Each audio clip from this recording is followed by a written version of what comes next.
with former Ottawa 67s forward, Erie Otters forward Kyle Maksimovich. And first of all, Maxi, how have you been keeping busy during the pandemic? Honestly, hanging out with my little brother, chipping some golf balls in the backyard, just doing anything to keep myself busy and keep my mind off, like the craziness that's going on right now and what we're experiencing. How is the golf game coming along then? Has it gotten any Uh, better? it's a lot better. Last summer I was terrible. I was could barely hit the ball, and now I've been practicing a lot. And me and my buddies actually we got out this past weekend, so we it's getting there a little bit. You know who else is apparently, rumor has it, gotten a lot better? Ty Felliber. He's a golfer now. Oh yeah, After, yeah. after We got our overage Snapchat group chat thing going. So he sent one. He was on the course a week or two ago, I think. So have you been binging any TV shows or anything during the time off? um, well, I watched that Tiger King thing. That was the craze. That was a pretty wild series. And then I watched it took me a while, but I ended up getting into Ozark, and I watched Ozark and loved that. It was a good little show. All right, what's your take on the Tiger King? Who's the crazier one? Is it the Tiger King or is it Carol Baskin? I don't know. Like, honestly, I don't believe Carol Baskin at all. She definitely killed her husband. Like, I 100% believe that. But like the Joe Exotic, I mean, some of the stuff he says in like his videos, he's making videos saying he wants to like kill her and stuff. Like, that would not fly at all if that was mainstream on Twitter, and that is terrible. So I think they're both pretty pretty wild. Aside from swinging a golf club here and there, what other workouts have you been able to get up to? So right now, I'm jumping from Oakville and Hamilton. My dad lives in Hamilton, my mom in Oakville. On my dad's, I got weights, like a set of like a barbell and two 25-pound plates. And then on my mom's, I don't have too many weights, so I put together like a backpack filled with rocks and like two 5-pound plates. So that's what I've been using, and just my trainer's sending me my workouts and stuff because obviously gyms aren't open, but yeah, just trying to be unique and creative with what I got. So, Kyle, we've been done a number of these, and we've just been going through your entire career. How did you get started playing hockey? What was the key factor, and do you remember your first couple of years playing? I think the key factor for me was on my mom's side. My grandfather had played hockey and had played junior hockey, um, and he was pretty good player. And I think he kind of brought that into my older brother. My older brother ended up started playing before me, obviously, and I was kind of faced with the option of if I wanted to play. I think they gave me two options, like baseball or hockey. And because my older brother was playing, I wanted to play too. And my grandfather loved it and would help us like teach us how to skate in that. And that's kind of what got us into hockey. Other than that, I don't really remember too much from when I was that young, first playing. Your older brother made it to the OHL as well, played with the Otters. What was it like, and how big of an impact did he have on you, and how much did you try and emulate him? Yeah, I mean, I was very fortunate. I got to watch him in my OHL draft year, so I got to travel up to Erie and watch him play a lot and learn a lot about what OHL hockey was like and what to expect, kind of thing. And then being able to play with him was an even better experience. Like, I knew he had my side and everything, and he'd give me little tips and pointers on what he experienced the year before in his rookie year. So I think that was crucial for me and making me feel comfortable and confident in my first year. Do you have a favorite memory from minor hockey, or do they all kind of blend together at this point in time? I mean, I had some good years in minor hockey. I want to say, I mean, we won the OHL Cup my minor midget year. That was pretty special. Actually, I won an OHF every single year, actually, which is pretty special. So I won it with the 96s with my brother. I got called up and got to play with them and Adam. And then Major Pee Wee, I won it with the Marlies as well with the 97s. And then I won it with my own age in Bantam. So those are three pretty special times. Yeah, I went back and looked at that OHL Cup team when you were playing with the Marlies. Mikey McLeod, Taylor Radish, Cliff Poo. There was quite a few big names. Regan O'Grady was drafted in the first round as well. What was it like playing that year with a group like that? It was awesome. I mean, I got to obviously play on spring teams with them and play with them all through minor hockey. So to be able to see how successful some of those guys are doing, and it was pretty cool. And obviously, they're great guys on and off the ice. So we had lots of fun that minor midget year, and yeah, we had a great group. We made a good run for it. Can you take us through OHL draft day from your point of view? Where were you? What were your expectations heading in? So my expectations, I think, talking with my agent and everything, we had heard talks of Kitchener or Erie being interested, kind of thing, and Kitchener had like 3 picks in the 3rd round, and that's kind of where I was told I was supposed to go anywhere from like the 3rd to the 5th was the idea, and Kitchener had like 3 picks before Erie's 2nd pick, and my parents wanted me to go to Erie so bad, just so I can obviously save them a trip traveling all around Ontario to watch.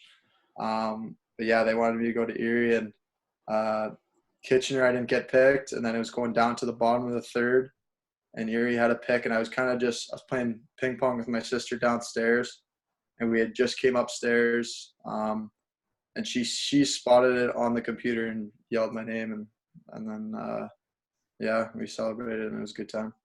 Did you have any expectations of making the team after you got drafted? Because they were coming off, well, the good year, the first of 4 50-win seasons in a row. Did you think you could make that team? I mean, I was confident in, my playing abilities and what I brought to the table, but the plan wasn't for me to make that team. I'd actually signed in Tier 2 in the OJ with Georgetown Raiders, and that was, I was supposed to go to camp, play 1 or 2 exhibition games, and then go back and play with the Georgetown Raiders. And I still remember it's kind of like everything just fell into place for me to make that team, and I kept working. I remember training camp, GM Sherry Basson pulled me in. He's like, yeah, like we're thinking about sending you back to Tier 2. Like, what are your thoughts? Like, I want to be here. Like, if I want to do what you guys think is right for me. And they're like, okay, well, we'll talk to you in a bit. And then like another week went by. A guy ended up quitting the team. A veteran quit the team. And then another guy broke his hand. So then they're like, all right, looks like you're staying. And I kind of earned my spot. Who took you under their wing during that rookie season, aside from your brother, who you obviously played with? I mean, the overagers that year were pretty mature guys and to look up to. I know they're all defensemen. It was Troy Dene, Corey Genovese, and Curtis McDermott, 3 pretty big, scary overagers. But they're great guys, and I was fortunate enough to go in my rookie year with Taylor Radish, who was one of my best friends, and I've known him since I was pretty young. So to go in with him, and obviously Darren, his older brother, was on the team too, so he was we had both our older brothers looking after us our first year, so it was good. Obviously, that rookie season, memorable for you, making the OHL finals. Is there anything else that really stands out to you from that rookie season? I mean, we had a good series against that Sault Ste. Marie team. I think that was pretty intense. Like, if you go through the roster, I think they must have had probably like 19 of the 20 guys drafted or signed on NHL contracts. Like, it was crazy. Tolchinsky, Nurse, I could go on. There's a lot of guys. D'Angelo was on that team. And I think going into it, I didn't know what to expect, and we ended up beating them in 6 at home in front of our home crowd. And I remember coming out on the ice. I started one game because Nick Betts got suspended, and I come out and it was in Sault Ste. Marie. They had the white flags or the white towels or whatever, and they're ripping them, and fans are screaming. I was like, crap in my pants. It was so nerve wracking. I didn't know what to do. So that's probably one of my most memorable things. One year with Connor McDavid, and I'm sure you get asked a lot from playing with him. What was it like to be on the same team with all the media attention in his draft year? Had to be quite something. Yeah, it was. I never saw it the rest of my OHL career. Like, it was pretty crazy. I know obviously he went through the whole thing with breaking his hand that year, and he made World Juniors, and he had so much attention on him. And Strome was having a big year too, so it was like all eyes on us. And it was pretty cool to be, to watch. And I didn't get to play with him obviously, but being able to watch him, do what he does is pretty cool. And I still remember he had his own security guard during playoffs. So his own security guard would walk him to and from the bus up to see his family and everything, just because there were so many people, trying to watch him and get his autograph. And rightfully so. I mean, he is one in a million player. In your second season in the OHL, you were named the Western Conference Most Improved Player in the OHL coaches poll. What clicked for you? Was there something that just kind of that went off for you in your second year? I think it was the excitement of, it being a draft year and, taking a bigger role after losing. I think we lost 4, maybe 5 forwards. So the opportunity to take a bigger role was a big step for me. And I think, the Coach Knobloch having confidence in me to step up. I got to play some power play time that second year, and I got to see some more minutes compared to my first year. I think I just kind of rolled with it. Over 70 points, I believe, in that second year, and that's pretty good for being your NHL draft year. Did you think that you'd be selected heading into the NHL draft? Yeah. So I actually went to the draft and I sat through all 7 rounds, which it stung a little bit, but it only motivated me, to continue on and obviously bounce back with a big year. And it was a tough experience, but it was a humbling and learning experience from that. I learned a lot from it, and obviously ended up signing a contract after the 5 years in the OHL. But I'm still striving for that pro deal and still striving to, be a professional hockey player. Your first NHL camp, was with the Vancouver Canucks. What was that experience like? It was different. It was actually really tough. They like to put you through a couple different fitness testing, and it was an eye opener for me. I know I was pretty bagged after the week, but it was a great experience, and I really enjoyed it. Did you feel like you were ready to do that? Did you get enough prep from other guys that you talked to? I didn't really. So the draft ended. It ends on the Sunday or the Saturday, and Vancouver, we flew out Wednesday. So I was no time to really train, get ready to go. But yeah, I didn't really know what to expect going to that camp. I was definitely more prepared for the later camps that I was going to, and knew that I had to be ready, because you're trying out, right? You're looking for that contract and looking for them somebody to like you. In your third season, Erie again wins 50 games, because that's what Erie did at that point in time. But you won the championship for the first time. What was different in that season for the Otters? I think honestly, just all the chips kind of fell into the right place. We started the year off. We got DeBrincat back. We got Radish back. We were thinking we got most of our D core back. We had Darren Radish on D for his overage season. And yeah, I mean, it all kind of started once we found out Strome was coming back, and then he came back and before World Juniors. So when he was coming back, it was kind of all right, we're turning it on. We're going to make some trades. And that's what we did. We ended up getting Warren Fogle, and then Sorelli, Cameron Lazat, Joe Murdaka as a backup goalie. We made the trades to definitely go for it, and it worked out in our favor. How many of those guys do you still stay in contact with, whether you do the guys that you traded for or just guys from that team? I still stay in contact with a couple. I mean, I'll still get a birthday wish happy birthday to a couple of the guys, and they'll do the same. And obviously with Owen Hedrick, I go to school with him, so I'm talking to him on a daily. And Taylor Radish is obviously one of my close friends, and we're good family friends. So, but yeah. With the Memorial Cup being in Windsor that year, would it have been nice to go somewhere else instead of just staying within the OHL? Yeah, I mean, obviously it'd be cool to travel out west and see what it's like out there. But I mean, it was also beneficial because we knew what the Windsor rink was like. We knew what their fans are like, so we were more. I'd say I felt more comfortable in our own league's kind of atmosphere. But it was kind of funny though. So I guess every team has to fly to the Memorial Cup. We got on a plane before it even came up. It was already going down. It was just right over Lake Erie. So that was pretty funny little thing there. You guys advanced to the final against Windsor. What was tougher for you, losing in the final of the Memorial Cup or your rookie season and losing in the OHL final?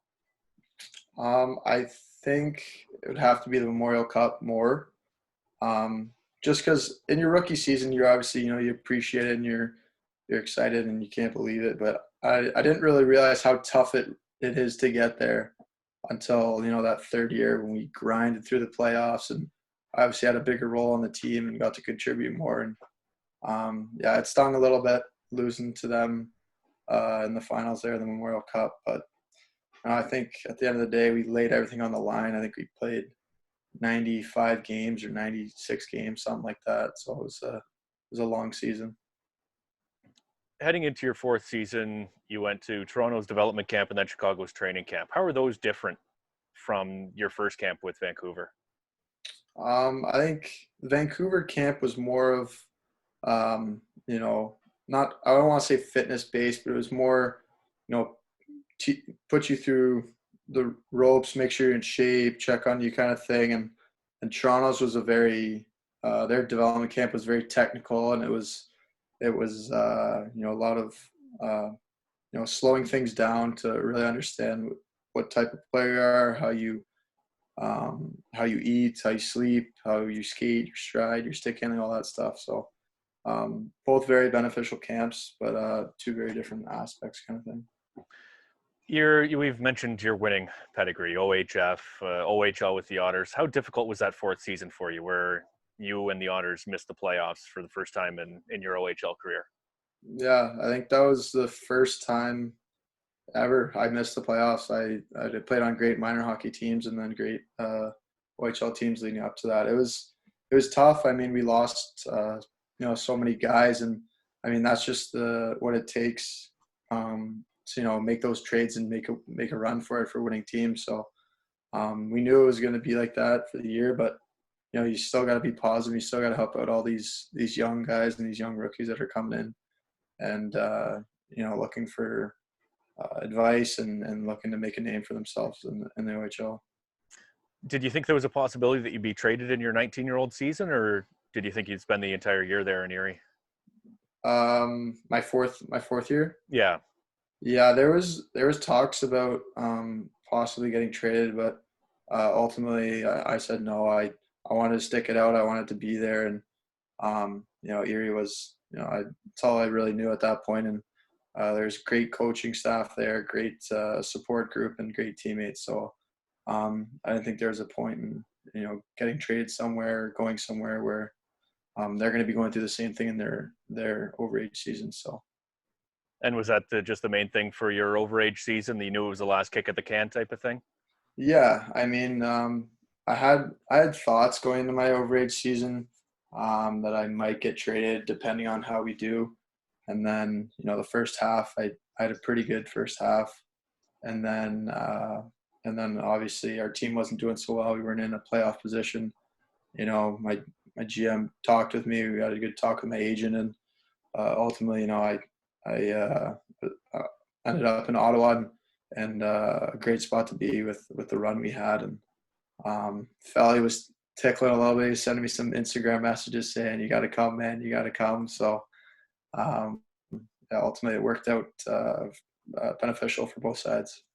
I had heard that your name was a possibility throughout the course of the year. Were you hearing Ottawa or any other possible rumors?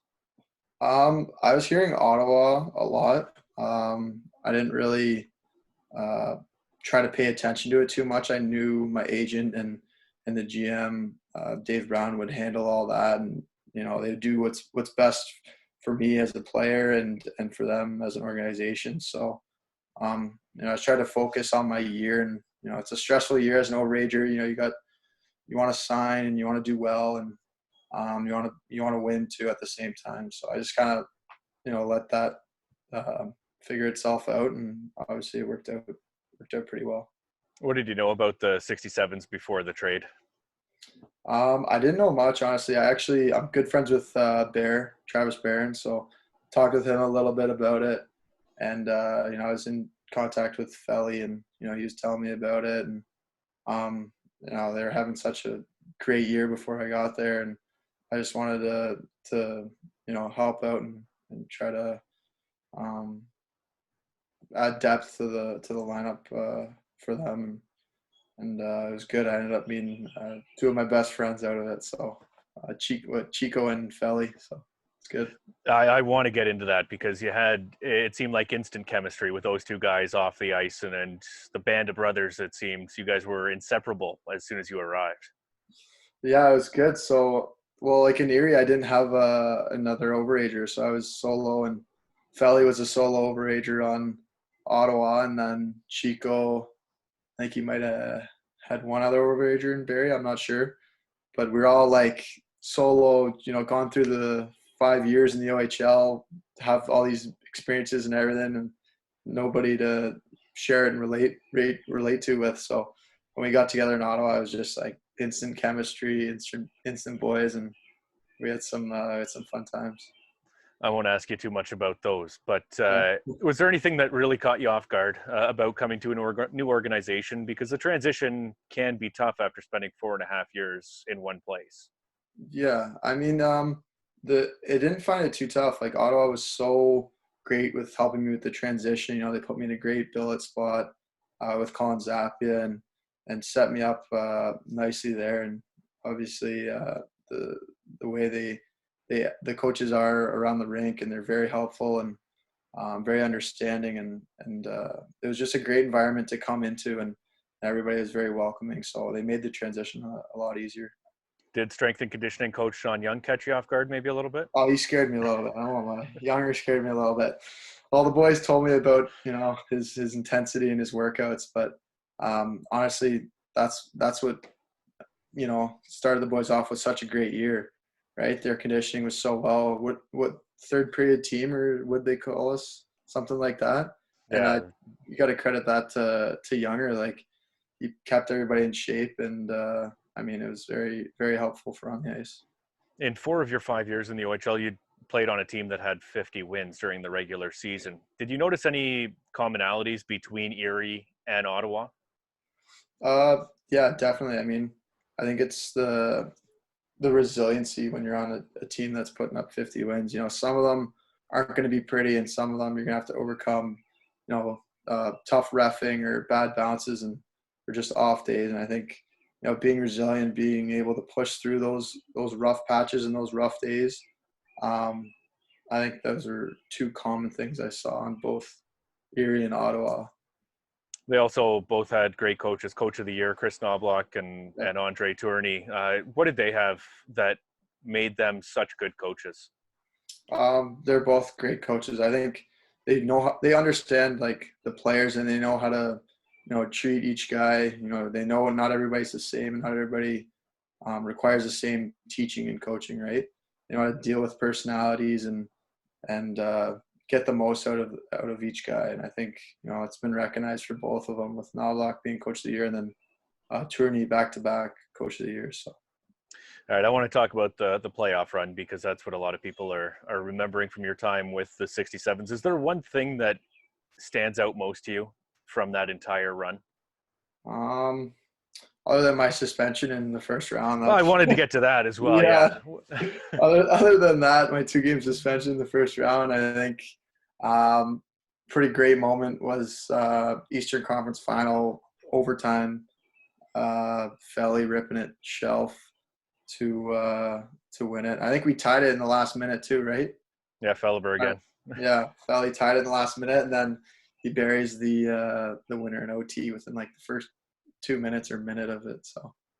Okay, let's talk about that 2-game suspension in round one. Crashing into the goaltender.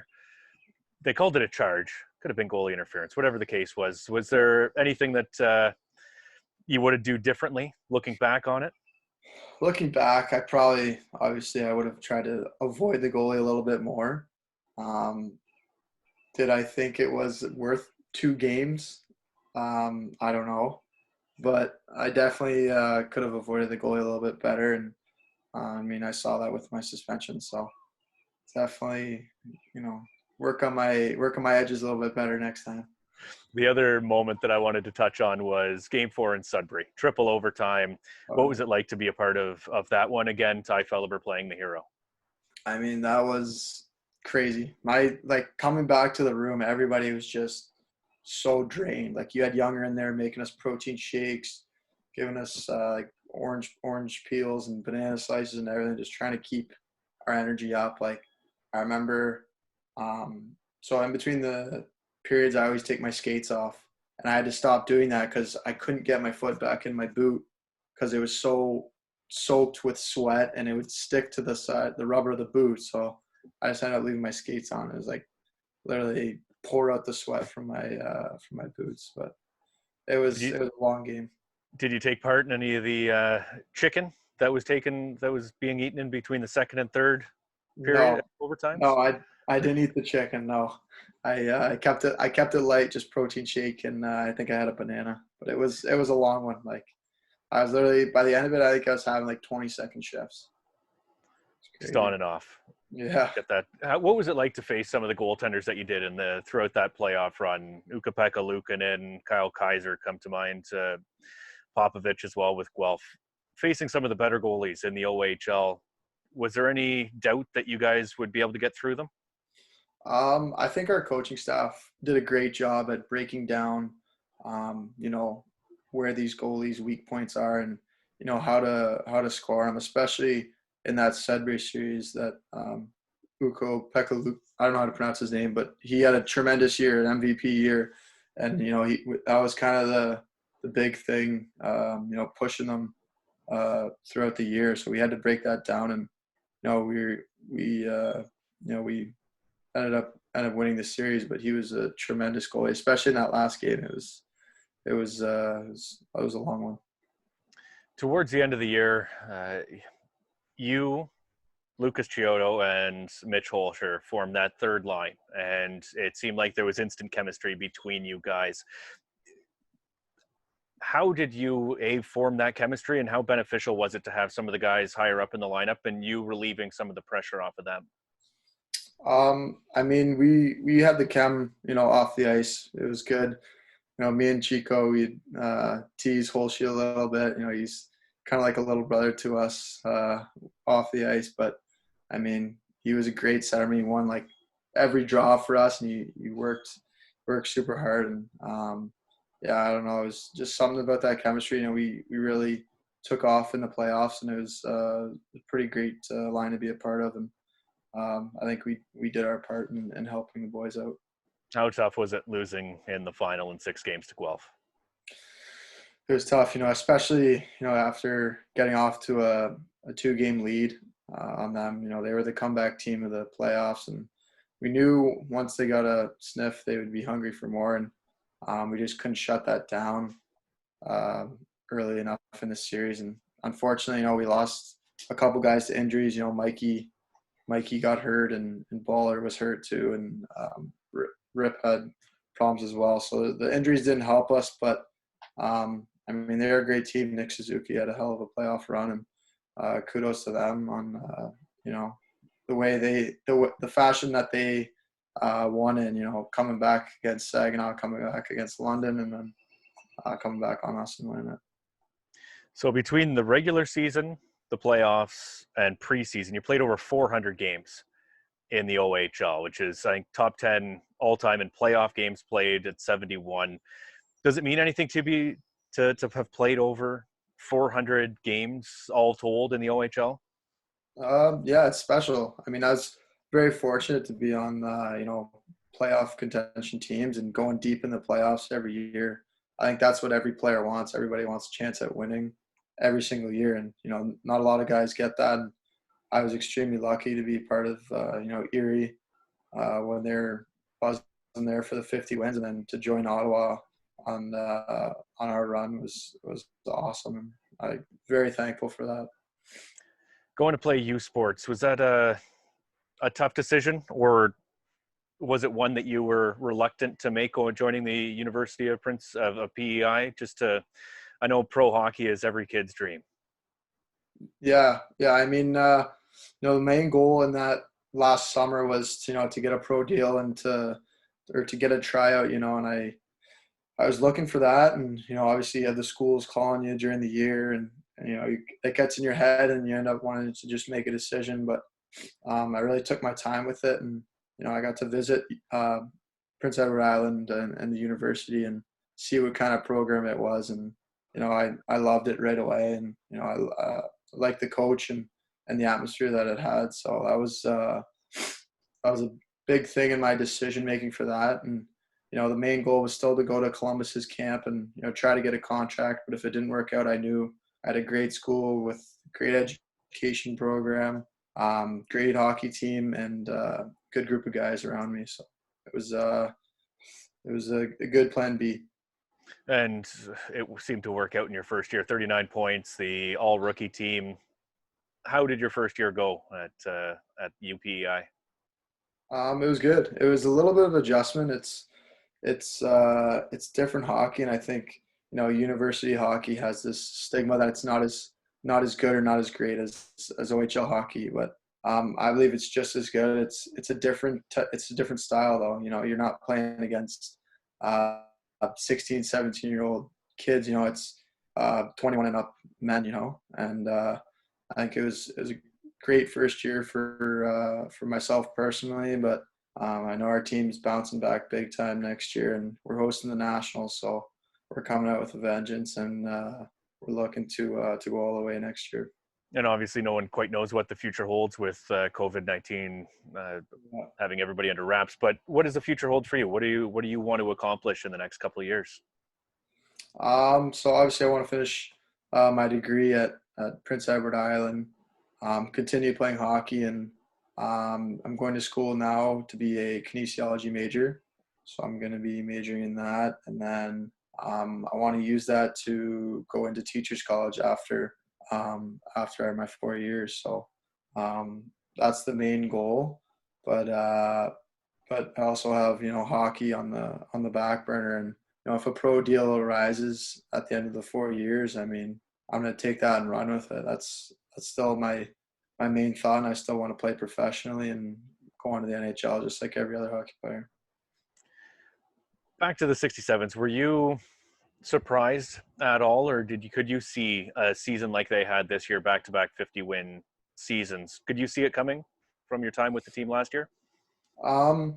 Looking at like the core group of guys, I definitely could have saw it coming. They lost 4 or 5 forwards, Chemilevsky, the Overagers, and Cody Clark on up front, and the defensive core was still there, and guys like Marco Rossi taking charge, Keats, Hoff having the year he did, and Quinter too, even stepping up big time. I think I definitely could have saw them doing well. I didn't expect them to go off and pop off like they did and have such a great year. You have the unique perspective where you've played with 3 of the top prospects for the upcoming NHL draft. Can you offer a scouting report on Jamie Drysdale, Jack Quinn, and Marco Rossi? My scouting reports, I think Jamie Drysdale is a tremendous skater. He's very smart, great with the puck, very offensive player. Marco Rossi, another great player. That guy, I was an Overager last year, and I couldn't knock this guy over. He's so strong on his feet and so skilled and such a good player. And then you got Quinter, who's just tremendous skater, tremendous goal scorer. So those are 3 great players I've played with, and I wish them nothing but the best in this upcoming draft. However they're going to do it, I don't know if they're going to do it online or what the situation is with that, but I wish them nothing but the best. Good luck. Well, Kyle, I appreciate the time and wish you nothing but the best as well. Appreciate the time. Yeah, thanks for having me.